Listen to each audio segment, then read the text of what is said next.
இன்னைக்கு நம்ம எல்லாருமே வந்து ரொம்ப ஃபேமஸானவங்க யாராச்சும் வந்தாங்கன்னா நம்ம எவ்வளோ ஆர்வமாக போய் பார்ப்போம்.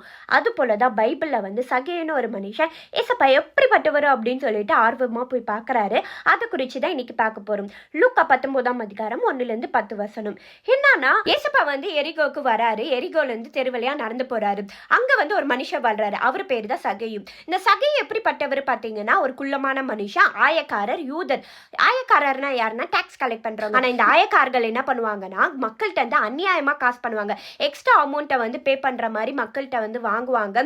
மக்கள் வந்து பே பண்ணலன்னா அவங்களை அடிக்கிறது, கொடுமைப்படுத்துறது, இது மாதிரிலாம் பண்ணாங்க. இவங்க வந்து ரொம்ப பணக்காரரு. ஏசப்பா பத்தி கேள்விப்பட்டு ஏசப்பா எப்படிப்பட்டவரோ அவரை பார்த்தே ஆகணும்னு சொல்லிட்டு போறாரு. ஆனா அவர் குள்ளமா இருக்கனால ஜனக்கூட்டத்துல வந்து அவரால் சரியா பார்க்க முடியல. அதனால என்ன பண்றாருன்னா, ஏசப்பா போறதுக்கு முன்னாடி ஓடி போயிட்டு ஒரு காட்டத்தி மரத்துல நின்று பாக்குறாரு.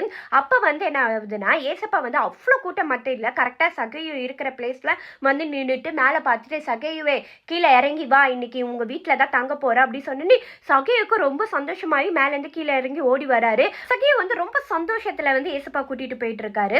அங்க இருக்க ஜனங்கள் எல்லாருமே முறுமுக்குறாங்க. என்ன இது பாவியான மனுஷன், இவன் வீட்டில் போயிட்டு ஏசப்பா தங்குறாரா அப்படின்னு சொல்லிட்டு ஜனங்கள் எல்லாருமே பேசிருக்கிறது சகையு கேட்டுட்டு சொல்றாரு, ஏசப்பா என் சொத்துல வந்து பாதி பங்கு நான் ஏழைக்கு கொடுத்துட்றேன்.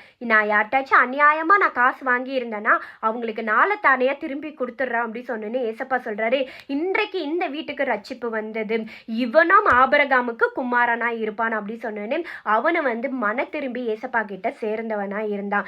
இன்னைக்கு இதுல இருந்து நம்ம என்ன கத்துக்க போறோம்னா, ஏசப்பா நம்மளை தேடி வருகிறவரா இருக்கிறாரு. அன்னைக்கு அத்தனை பேர் இருந்தோம், ஏசப்பா சகேவை தேடி தான் போனாரு. சகேவு கிட்ட ஏசப்பா எதுவுமே கேட்கல. ஆனா சகேவை தான் தன்னை ஒப்பு கொடுத்து மன திரும்பினாரு. அதனால தான் அவங்க வீட்டுக்கு ரட்சிப்பு வந்தது. இன்னைக்கு ரட்சிப்பு எங்க வரும் நம்ம தேடிட்டு இருக்கோம். ரட்சிப்பு ஏசு கிறிஸ்துட்ட மட்டும் தான் வரும்.